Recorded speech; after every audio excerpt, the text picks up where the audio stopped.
In the last season, RCB finished bottom of the table, something they did back in 2017 as well. In fact, RCB have finished just above the last, that is 7th in the table, on two separate occasions, in 2008 and in 2014. Let's have a look at this table, which shows you the overall win percentage of all the IPL teams throughout their history. And it isn't surprising to find RCB sitting in the bottom half at 7th position, just ahead of Delhi. In fact, they're just marginally ahead of Delhi, Punjab and Rajasthan in terms of total win count, despite those three teams having played fewer games than RCB. Despite having two of the world's best batsmen in their ranks, RCB haven't won an IPL yet. Why aren't RCB able to produce as a team? Why the second costliest franchisee hasn't won a title yet? We look at 6 reasons why RCB haven't won an IPL yet.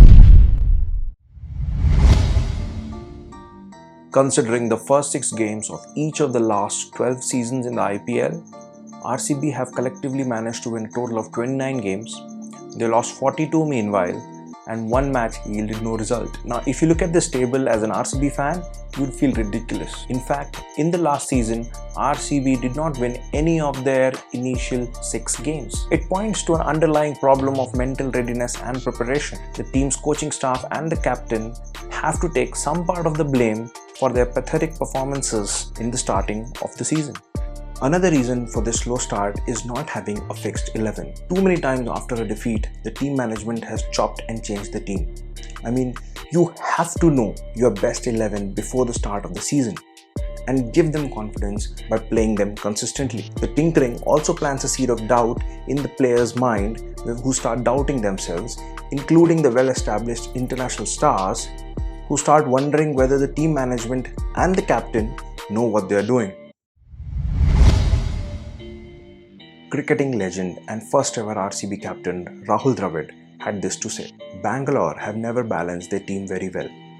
They had their best year when they had a bowler like Mitchell Starc who was able to close out games for them. But they kept going out and picking gun batsmen. This is an incredible list of players released by RCB. Special mentions going to the likes of KL Rahul, Chris Gayle, Dale Steyn, Quinton de Kock and Shane Watson. I mean, why? Surely the talent could have been trusted and allowed to flourish. The flip side of this is seen in the recruitment of below IPL standard Indian players, especially in the bowling department, who haven't had a positive impact on the pitch. Considering the popularity of cricket in India, surely the management could have put more efforts into unearthing talents like Jasprit Bumrah, the Pandya brothers or the Chahar brothers, who, while costing significantly less, have produced sublime performances and have become an integral part of their teams. Sadly, the management hasn't seen it worthwhile yet to invest their time into this option.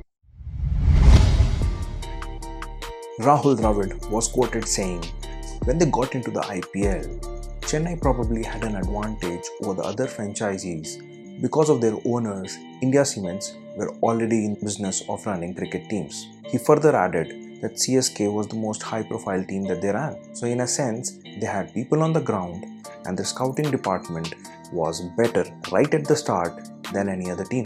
The most successful teams in the IPL have powerful and involved owners. Just look at Neeta Ambani at Mumbai Indians, Shah Rukh Khan at KKR or N. Srinivasan at CSK. You may ask what was their contribution to their team winning the titles, but please understand, not being a controversial figure in itself helps the team and also helps the franchisee attract a lot of players and sponsors. RCB had this kind of powerful ownership until 2016, when their owner Vijay Mallya had to flee the country after defaulting on loan payments taken towards expansion of his business ventures. It is no coincidence that RCB have struggled. Their performances since 2017 have been pathetic.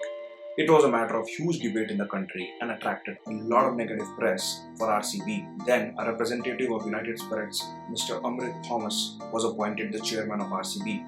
But he is no Neeta Ambani or Shah Rukh Khan. In the following years, even he was replaced.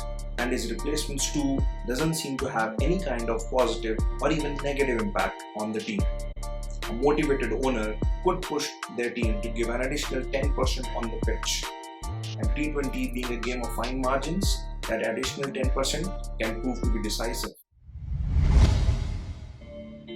Needless to say, RCB have been over-dependent on their star players like King Kohli, Mr. 360, Universe Boss, Yuzvendra Chahal.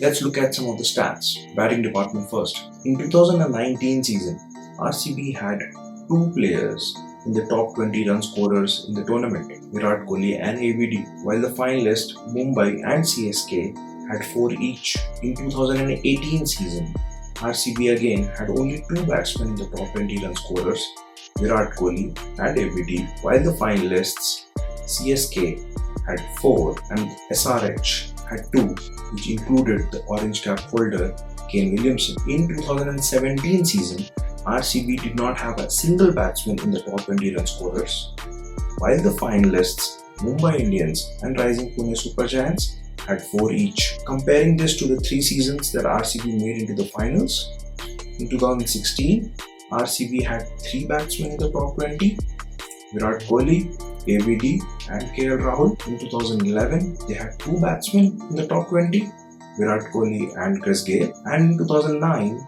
they had 3 batsmen, Jack Callis, Rahul Dravid and Ross Taylor in the top 20. Now let's look at the bowling department. In 2019 season, RCB had 1 bowler in the top 20 wicket takers of the season, while the finalists Mumbai Indians had 5 and CSK had 4. In 2018 season, RCB again had only 1 bowler in the top 20 wicket takers, Umesh Yadav, while the finalists CSK had 2 and SRH had 3. In 2017 season, RCB had 2 bowlers in the top 20 wicket takers, Pawan Negi and Yuzvendra Chahal, while the finalists Mumbai Indians and Rising Pune Super Giants had 3 each. Comparing this to the season that RCB made into the finals, in 2016, RCB had 4 bowlers in the top 20 wicket takers, Chris Jordan, Shane Watson, Yuzvendra Chahal and Srinath Arvind. In 2011, RCB had 3 bowlers in the top 20 wicket takers, Srinath Arvind, Daniel Vettori, Zaheer Khan. In 2009,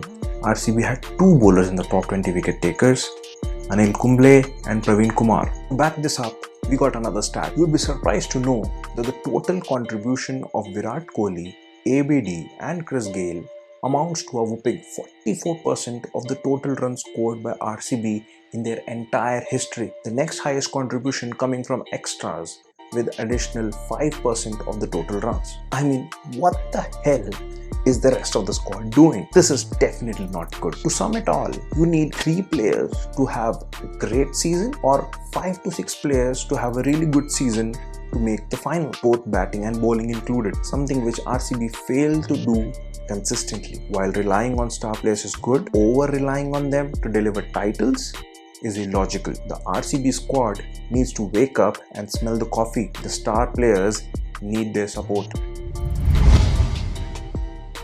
Here's a look at the RCB's head-to-head record against other big teams in the IPL. In fact, RCB have a losing record against all the teams in the IPL bar Delhi, against whom they have a winning record. This is the biggest argument faced by the RCB fans against other fans who fail to see RCB as one of the top sides. One thing is for certain, to be called as one of the top sides, the head-to-head record has to be better. If you analyze these games closely, the losses can be attributed to a combination of factors like game plan, lack of batting depth, no proper utilization of power play overs, and lack of good death bowling options.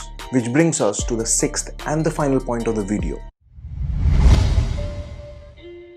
Game changers required to turn the momentum of the game are sadly unavailable in RCB's bowling department. Death bowling is the most difficult part of T20 cricket, with high risks and low rewards. Very few bowlers have mastered the art of death bowling, and even fewer Indian bowlers seem to be good at it, with exceptions like Jasprit Bumrah, Bhuvneshwar Kumar, Deepak Chahar. RCB, on the other hand, have gone the opposite route. Some of the bowlers they have had are more test bowlers than T20 bowlers. No disrespects to the likes of Tim Southee, Umesh Yadav, Vinay Kumar, Abhimanyu Mithun or Chris Wokes, but they are test bowlers. Let's look at the two of the most successful teams in the IPL's history. Mumbai Indians have had a fixed death bowling duo in Jasprit Bumrah and Lasith Malinga fixed for some years now, and that period has been the most successful for them. Chennai, on the other hand, have always had a mix of all-rounders in their starting 11, and MSD has always used a combination of it based on the situations. But lately, is dependent on likes of Dwayne Bravo and Deepak Chahar to deliver in death overs, letting go the likes of Dale Steyn, Bhuvneshwar Kumar, Mitchell Stark turned out to be some very bad decisions. They would have provided some much needed consistency to RCB in death bowling. Best teams in IPL like Mumbai, Chennai, SRH back themselves in defending any total on any pitch. But with RCB, even with 200 on board, nobody is absolutely sure whether the bowling will be able to defend it successfully. On their day, RCB are a match to anyone and everyone, but such days are few and far between for their supporters' liking. Guess we will figure out how many of these points RCB have worked on in IPL 2020. We at Spotlight will continue to bring you more quality content. If you like the video, please hit the like button and subscribe to our channel and leave your thoughts in the comment section. Until next time, ciao.